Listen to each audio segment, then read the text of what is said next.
the dirty little coward that shot Mr. Howard, and they laid Jesse James in his grave.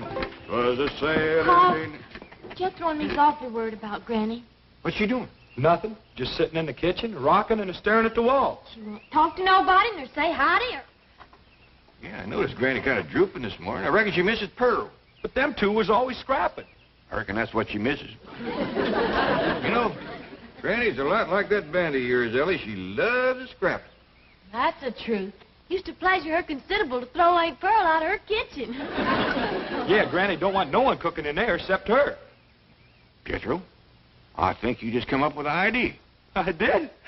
What was it? Ellie will go out there and act like she's going to fix up a mess of victuals. That'll get Granny's hackles up. You take care of her for me, Jethro. Now, Ellie Mae, I know it's against your nature, and I know how much you love your Granny. But for her own sake, I want you to try to be real spiteful. Try to get her riled up. Do it, Paul. Hey, Uncle Jed, can I go too? After all, it was my idea. Oh, wasn't it? Yeah, Jethro. And take that bandy along with you. Ain't nothing riles Granny more than chickens in the kitchen.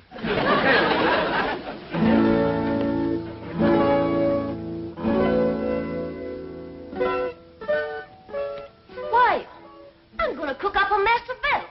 That's what I'm going to do.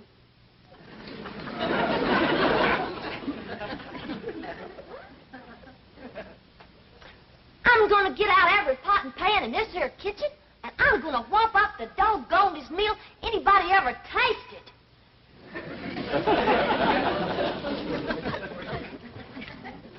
Hi, Allie. What you fixing on doing?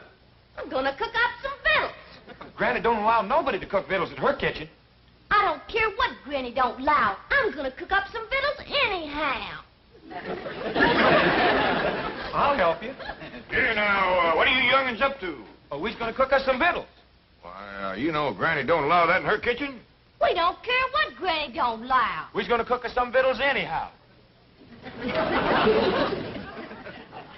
Jethro, is that a chicken you're holding? Yes, sir. Well, you better get shed of it right away. No, I mean outside. Ain't nothing riles Granny more than chickens in her kitchen.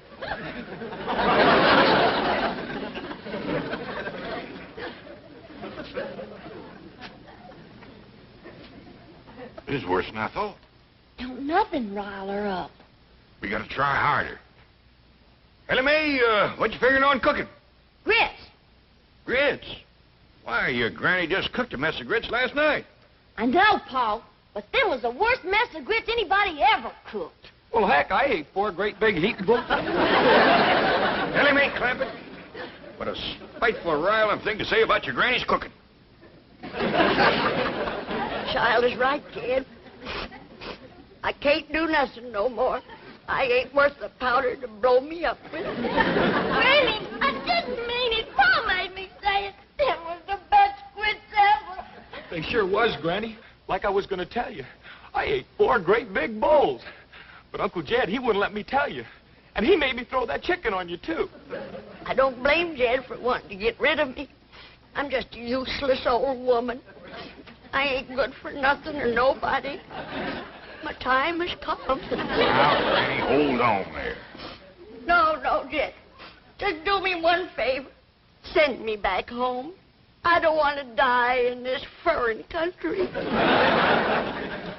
Now, hush that kind of talk. Paul, you ain't gonna let Granny... Don't try to shield me from him, young'uns. Just make it quick and merciful, Jed.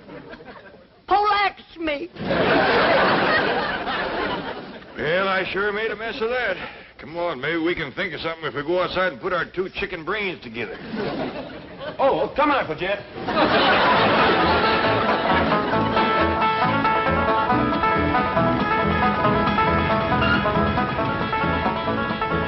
You wait here, I'll go and see Mr. Drysdale. I asked Miss Jane to come to supper, too. Mr. Drysdale, look who's here.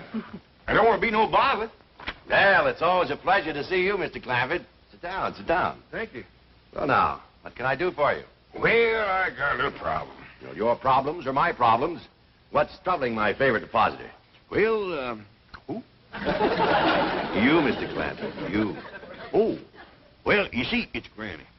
That poor little old woman is feeling lower than a fat frog in a dry well. Well, now, we must do something to cheer her up. Indeed, we must. You see, back home, we just have a bunch of neighbors in and have us a do. Ain't nothing pleasures Granny more than doing for folks. Doing? Yeah, you know, womping up a big feed, tapping the keg of her cider, seeing everybody has plenty to eat and drink and has a good time. Well, can't Granny do that here? Well, you folks is about the only ones we know. We'll be happy to come. Just say when. I reckon the sooner the better. How about tonight? Well, I'll be right in Beverly. Miss Drysdale in town? Yes, she is, and she'll be delighted to come. Delighted. I would rather face the firing squad. Honey bun, please. I cannot picture myself with my fine old Boston background sitting down to dine with those prehistoric hillbillies. Milburn, I have told you repeatedly I will not mingle socially with the Clampetts. And I have told you repeatedly that their money is the pillar of this bank. Money isn't everything. Only if you have plenty, which you will not unless you go to Granny's dinner because I will cut off your allowance. Try me. You brute. Associating with Jed Clampett has made you the same kind of a man that he is. Oh, no, Margaret. If I were the kind of man Jed Clampett is, I wouldn't waste time talking. Oh, no. I would put you across my knee and paddle your fine old Boston background. Chief, Mrs. Drysdale, this is indeed a red-letter day. Guess who has just landed on the roof? Well, it's a little early for Santa Claus.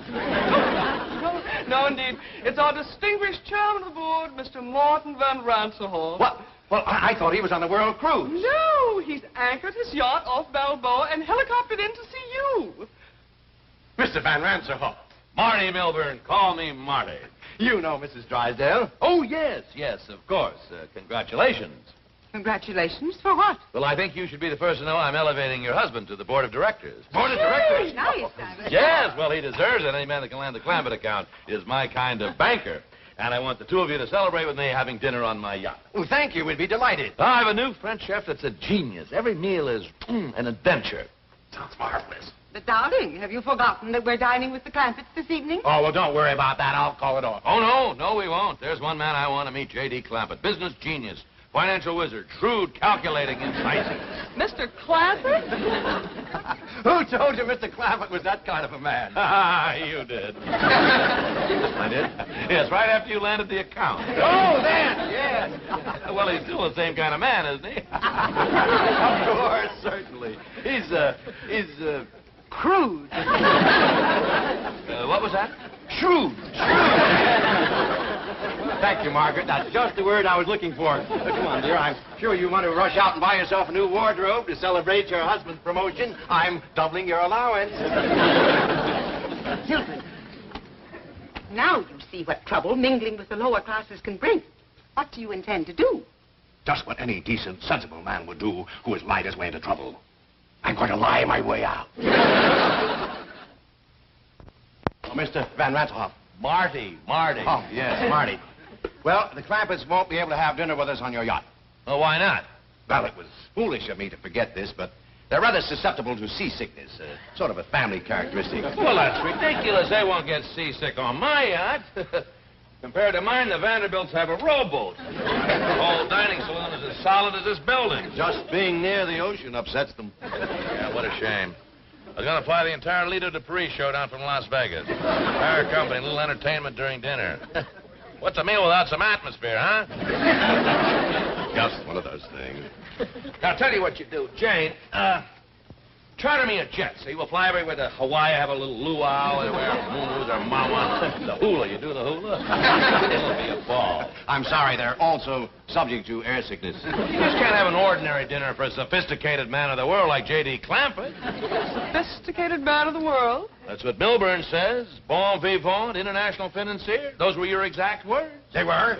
Oh, they were, yeah. I'll tell you what, I haven't done this in years. Jane, get charter a train, see, and I'll get the galley crew and the chef.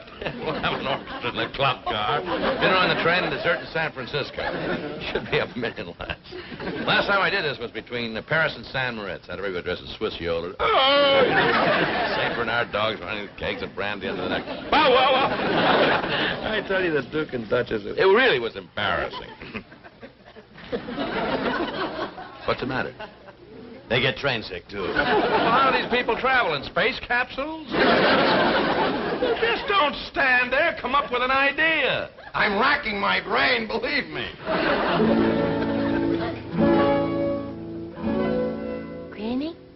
Granny, look-a-here. I learned Earl a new trick. He's a dead rooster. Dog. Just put his bows in a pine box and send us home for burying. He ain't really dead. He's just playing. Look at this. See? He's alive. More than I can say for me.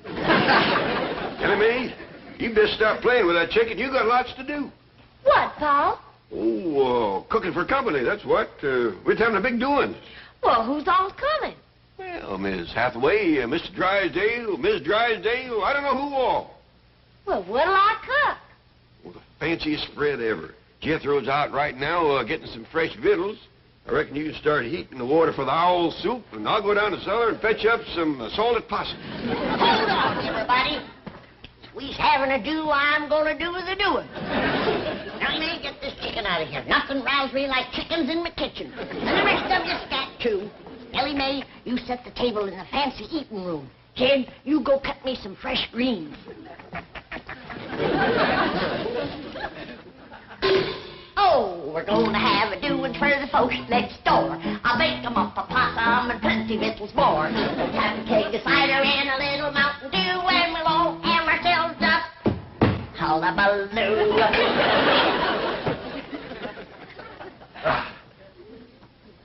Look, there's a place out here called the Coliseum, isn't there? Yes, it's a stadium. Oh, good, good. We'll hire it for the night. Tell you what, we'll have a Roman bacchanal, see? All the guests will wear togas. They'll have laurel wreaths in their hair. Marty, Yes? I don't think you can get the Coliseum on such short Well, I notice. tell you, we'll get Grauman's Chinese. That's a theater. Rent the theater, you understand? Have all the guests dressed in kimonos, and we'll have dinner out in the forecourt. Oh, and by the way, Jane, get me some fresh cement. I'll bet you Jed Clampett never put his footprints in wet cement while eating fried shrimp. Well, tell you the truth. Oh, I know what you're going to say. That's the trouble with fellas like Clampett and me. We've been everywhere. We've done everything. There just are no new thrills. Yeah, that's probably why the Clampetts are such a secluded family. They never go out. Hey, by the way, you're going there for dinner tonight, aren't you? Well, yes, but... Jane, call them and ask if I could impose on their hospitality. I just got to meet the client. No, don't call. Well, why not? Well, they don't like to talk on the telephone. Now, I'll go up there in person and speak to them on your behalf. Oh, good boy, good boy. Look, just in case, I better get a date for tonight. Get me Liz Taylor on the telephone. I believe she's in Europe. Judge of Gabor. Paula Bridgerton married. Susan Hayward married. Jane Mansfield married. Jane Hathaway. Single. Who is she? Yours truly. Yeah, Shirley MacLaine married. Mr. Van Ranserhoff, I think I should tell you that I already have an invitation to the Clampetts for dinner tonight. We are very good friends. Very close. Really? Listen. Oh, would you mind turning around?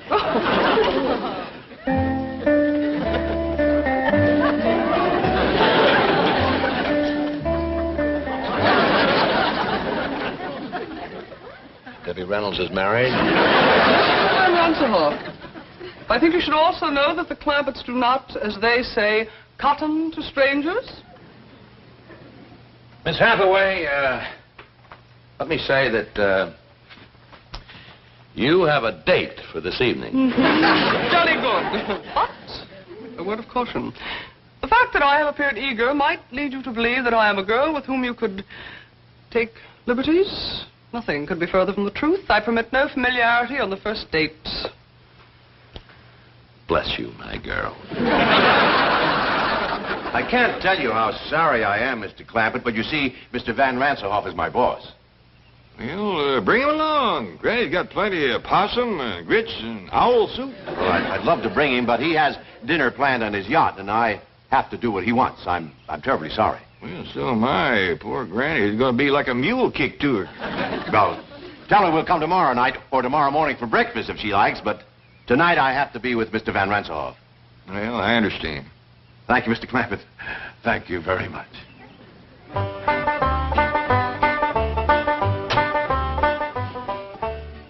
Better not bring these in to Granny just yet. When she hears the news, she's liable to commence flinging them. Give him a knife, kid. Just heard the news. Simmer down, Granny. You can't catch Mr. Drysdale. He done gone. What do I want to catch him for? Coming back here tonight with Miss Jane and Mr. Ranselhoff. Is Mr. Ranselhoff coming here? Sure he is. Miss Jane just called to see if he got the invite. I said, shucks, he don't need no invite. Just bring him along. Doggy. If Mr. Ranselhoff is coming, then they's all coming, because he's the boss. Oh, we're going to have a doing for the folks next door. Jane and Mr. Ranselhoff in that base floor. Take a cider and a little Mountain Dew, and we'll all have ourselves a hullabaloo.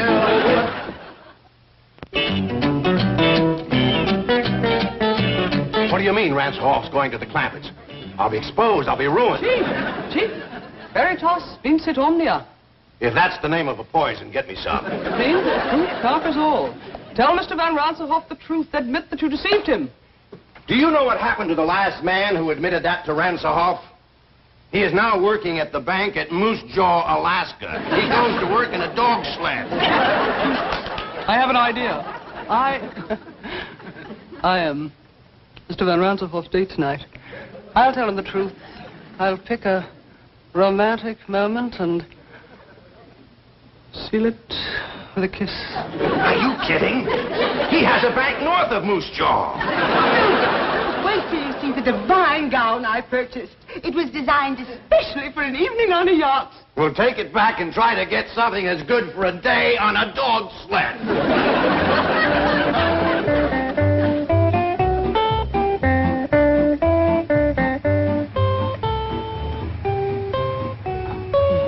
Say, what a place, huh? A veritable palace. I hope this isn't one of those dull, stuffy, formal parties, you know. Last week I went to one in Buckingham Palace with the liveried servants and the protocol. Not a laugh all evening. Well, I doubt very much it will be formal. On the contrary, Oh, don't tell me. I love surprises. Elsa Maxwell gave me a surprise party last month at the Waldorf Astoria. Converted the main ballroom into Sahara Desert. Sand dunes and camels, real camels. Everybody came as chic. She came as a belly dancer, and I was Lawrence of Arabia. Oh, what a laugh.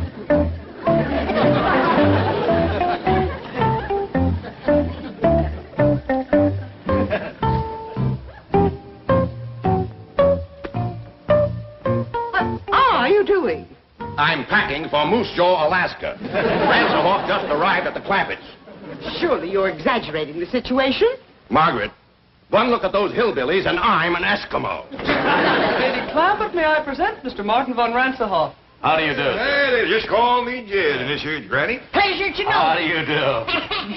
This is fabulous. No, this is Ellie. My daughter, Ellie Mae. Howdy there. Say, I got a rooster that plays dead. You want to see him? Now, May, let's wait till later to show off your critters. This fine young fella here is my nephew, Jethro. Howdy, Mr. Ranselhoff. He's my cousin Pearl's boy. We're right proud of Jethro. He's going to graduate from the 5th grade this year. Congratulations, young man. Well, thank you. Well, let's all go sit in the parlor while Granny pulls the bung on a keg of cider. Jane, this is marvelous, simply marvelous, and what a surprise. Who would think that a stuffy millionaire like Clampett would come up with a hillbilly party? The man is a genius, and those accents, they must have been practicing for weeks. Longer than that. Yes, when do they start the hoedown or the square dance or whatever they're going to do? Oh, excuse me, Mr. Ranselhoff. Marty. Well, come on, Marty. Once Granny pulls the bung on that cider, it evaporates awful fast. Look, we'd like to get in the spirit of the party. Have you got any more clothes like the one that you're wearing? Sure. Ellie Mae, Jethro. Take these folks upstairs and get us some party clothes. Out the way. Jane. Here I am. You look like something out of Tobacco Road. Well, you're not exactly Adolphe Manjou yourself. You know, I can't get over an important millionaire like Clampett going to all this trouble to surprise me with a hillbilly party. He's a wonderful man. He's the greatest. He's a millionaire's millionaire. I'll always be grateful to Drysdale. By the way, why aren't the Drysdales here? Well, that's rather a long story, Mr. Van Ransenhoff. Call me Marty the way Clampett does. That kills me. Well, Marty. Mr. Drysdale thinks you're going to transfer him to your bank in Moose Jaw, Alaska. Moose Jaw, Alaska?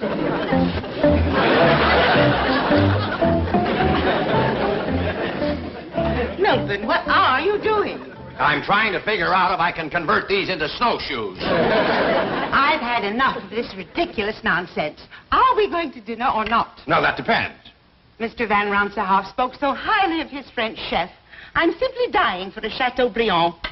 How would you feel about a nice big dish of flaming blubber?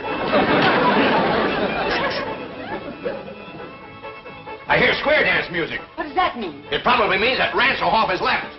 He's on his way over here, and we're on our way to Moose Jaw.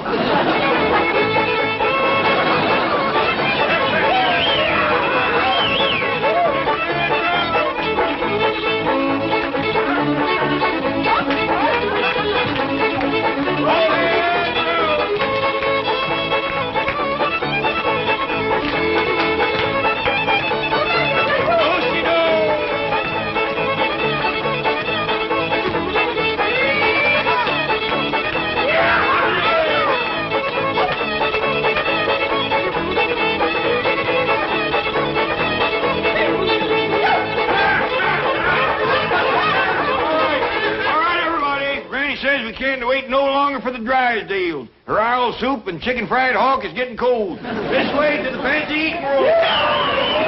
Owl soup and chicken fried hawk. What a sense of humor. Drysdale missing the party of the year. The do-see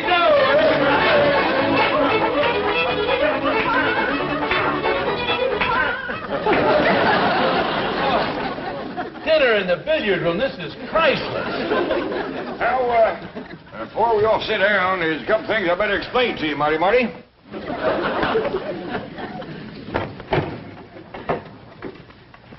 Now, these sticks with the notches in them is the pot passers. And these pointy ones here is the meat stabbers.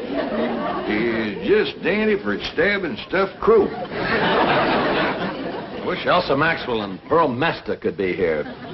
Partial to stuffed crow, is they? Well, come on, sit down, everybody. First we'll have Grace, and after that, Ellie Mae will pass out the deviled buzzard eggs. He is just fine with baked possum.